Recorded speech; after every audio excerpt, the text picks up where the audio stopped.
Working on getting power back to about 300 customers in Berkeley. They still don't have any there. Now back to our coverage of the Scott Peterson double murder trial. An FBI DNA expert testified a strand of hair found on Scott Peterson's boat likely came from his wife. But the defense team says the type of DNA testing done on the hair is unreliable. Ginny Walia is a criminal defense attorney who has been following the case. She's live outside the courtroom this morning. Thanks for joining us. It's good to be here.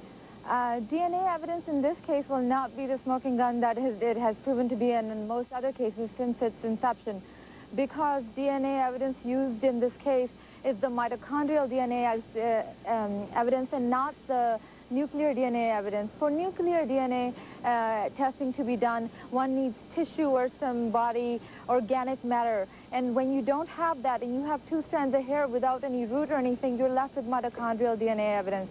Mitochondrial DNA evidence, basically they've shown statistically that 1 out of 112 people could have the same sequence that the person with that hair did. Mitochondrial DNA evidence additionally is passed down through the mother only. Therefore, Lacey Peterson, all of her siblings and mother would have the same hair. And it would have the exact same sequence.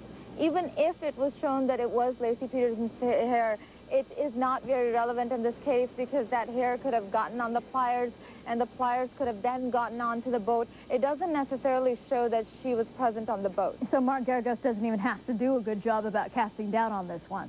He does have to do a good job on casting doubt on this. If the prosecution intends to use this as their smoking gun, which I don't think they would, because this is the only piece of physical evidence, so they can't leave it out. But this is not the most critical piece of evidence.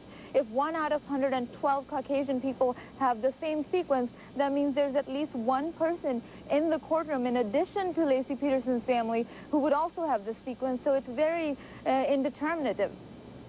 So what must the prosecution do to try to defend their investigation of this? Excuse me? Say that again? What could the prosecution do to defend their investigation in bringing this up even? I mean, should they drop it then all entirely? No, I don't believe they should drop it. This is a piece of physical evidence. They have to build their case on a piece-by-piece basis. They don't have a smoking gun in this case. Every little piece is relevant. So they have to connect the dots and focus on the big picture and show the jury that everything fits together. But any one piece does not make or break the case in this case.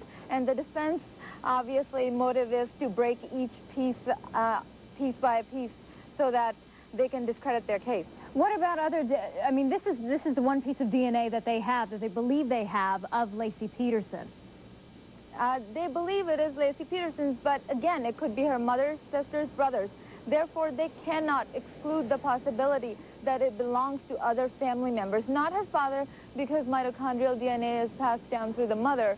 However, they cannot ever say that it belongs to Lacey Peterson exclusively. Okay.